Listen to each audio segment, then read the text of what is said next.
This lesson will be about formal charges. Formal charges are needed to be able to depict if the Lewis structure that you have drawn is the best possible scenario.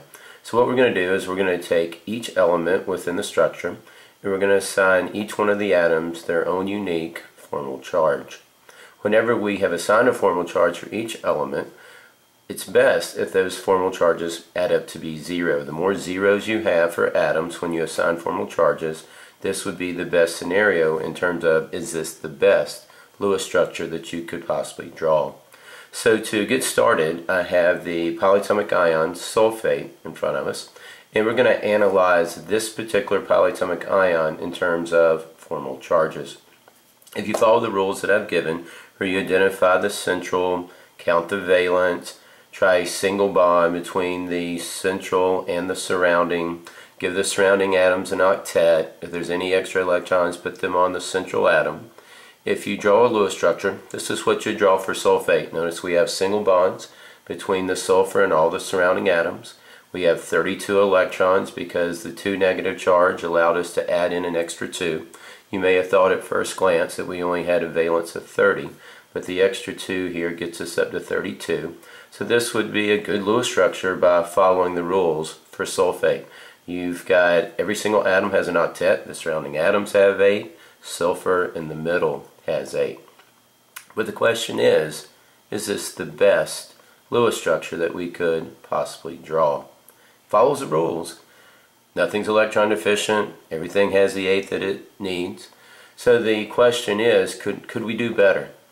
And sulfur is one of the unique atoms that's in the third row or further down. And anytime you have a central atom in the third row or further down in the periodic table, you can actually have more than 8 electrons around that atom. That is, it can go above and beyond the octet. So what if we were to add in a double bond between one of those sulfurs and oxygens? This would give sulfur more. Would that be appropriate? And you might say, why would we even do that? Because sulfur is not electron deficient. And no, it's not. But is there a better structure that we could possibly draw for sulfate once we learn how to assign formal charges? So we're going to incorporate in at least one double bond between one of the sulfur and oxygens, and possibly even 2, to see if we can draw the best Lewis structure. And this is going to be based on this idea of formal charges. What you're looking at now at the far left is the same molecule that was on the previous screen, where we followed the rules and everything has a single bond. The oxygens have the octet that they need, the sulfur in the middle, it has an octet. But how about the one in the middle? What if we change one of those single bonds to a double bond? Now notice sulfur in the middle, it now has 10 electrons around it. We say that it has expanded its octet. Instead of 8, it actually now has 10. And then we have one more structure over to the right where we've actually changed 2 of the single bonds to double bonds. And now sulfur would have 12 around it. So of the 3 you see in front of you, what would be the best structure for sulfate?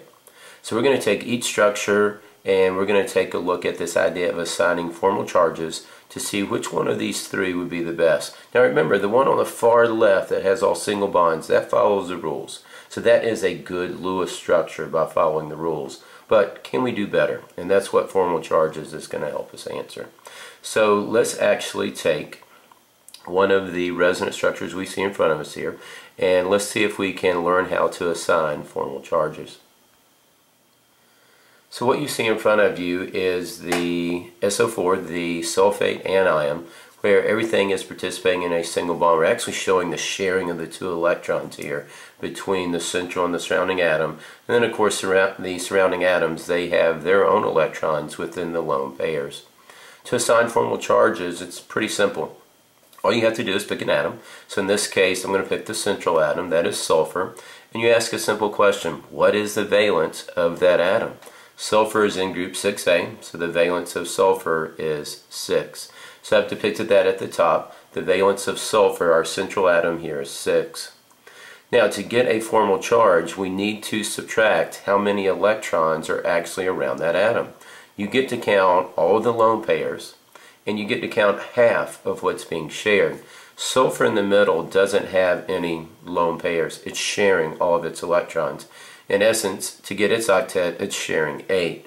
So if you take half of that, that is 4. So to get the formal charge here, we subtract from the valence how many electrons are around that given atom. So for the sulfur atom here, it is the central atom. Because it was sharing 8, we only get to count half of that. We only get to count 4. So 6 minus 4 says that the formal charge on sulfur in the middle is a +2. You may recall that we would like for formal charges to be as close to 0 as possible.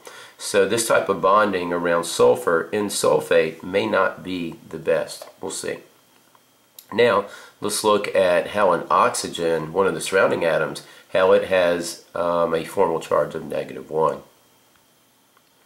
So oxygen, one of the surrounding atoms here, where it's participating in a single bond, the valence of oxygen is 6. It's in group 6A. And we get to subtract from that all the electrons that are around that oxygen atom. Here it doesn't matter which oxygen atom we pick, they're all the same. They're all combined together in that central atom with a single bond. So we pick one of the oxygens and we ask how many electrons are around that surrounding atom. Well, hopefully you can see there are 3 lone pairs, and 3 lone pairs represent 6 electrons. If you count all the dots, and they've highlighted them, count all the dots around oxygen, not the ones being shared, just the ones within the lone pair, that would be 6. And then you get to add to that half of what's being shared. Well, oxygen is participating in a single bond. That is a sharing of 2 electrons. So if you take half of that, that's obviously only 1 electron. So if you add in that 1 electron, half of what's being shared, to the 6 that oxygen already has, that is 7 total. So if you subtract that 7 from the valence of oxygen, you will get the formal charge on any one of the 4 oxygens here to be a -1. They're obviously all the same. So as you can see, there is no individual atom that has a formal charge of 0. It's an excellent Lewis structure. It follows the rules. But the question was, is this the best? Do we have any atoms that have 0? And obviously the answer to that is no, we do not. Now, one thing I do want you to notice is that all the formal charges that we have assigned for sulfur in the middle and oxygen on the outside, they have to add up to be the overall charge of the substance we're dealing with. Sulfate here has a 2 negative charge, and yes, they do add up. If you have sulfur in the middle with a +2, and each oxygen on the outside with a -1, then a +2 and a -4 sure enough adds up to be the -2. So when you assign formal charges, you can kind of check yourself to see if you've done it correctly. Make sure that the formal charges you've assigned for each atom actually add up to be the overall charge. In this case of sulfate, they had to add up to be a 2 negative. So now let's go back and let's ask the question, what if we were to put a double bond in and we were to reassign formal charges? Could we get some of these atoms to be closer to 0? So if we take a look at the other forms of sulfate that we could have, where we incorporated 1 double bond, that's the one in the middle, and then on the far right we incorporated 2 double bonds, that's the one on the far right, which one of these would be the best Lewis structure? And notice that when sulfur is sharing 10 electrons versus just 8, that formal charge went down to +1. Because now we're sharing 10 electrons instead of 8. And half of 10 is obviously 5. So now 6 minus 5, the valence of sulfur, minus half of what's being shared, 6 minus 5, gets that formal charge down to +1 for that sulfur atom that's in that middle depiction for sulfate.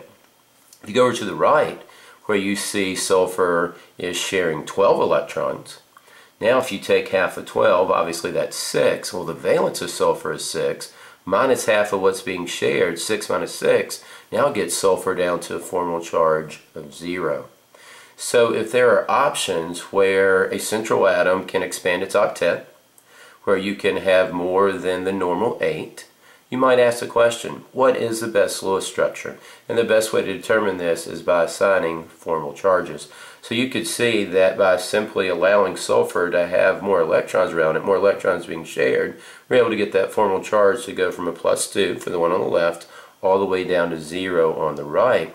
And that far right structure also allowed us to have 2 oxygens that had formal charges of 0. Because if you take an oxygen that is participating in a double bond, And when you participate in a double bond, you're now sharing 4. Well, half of 4 is obviously 2. And then you count the 4 electrons within the lone pairs, and you've got a total of 6. So if you see an oxygen atom here that has a formal charge of 0, that is obtained by taking the valence of oxygen, which is 6, minus all of the lone pairs, which would be 4 if it's participating in a double bond, plus half of what's being shared. If you have a double bond, you're sharing 4, so half of 4 is 2. So if you take the 4 electrons within the lone pairs, plus half of what's being shared, that adds up to 6. And the valence of oxygen is 6, so 6 minus 6 would get that oxygen to a formal charge of 0. So the question is, what is the best structure that we can draw for sulfate? It would definitely have to be the one on the right. It actually has 3 atoms where the formal charge is 0. One on the left, it's a good structure, follows the rules, but is it the best? And in this case, it looks like the one on the far right would be the best structure for the sulfate.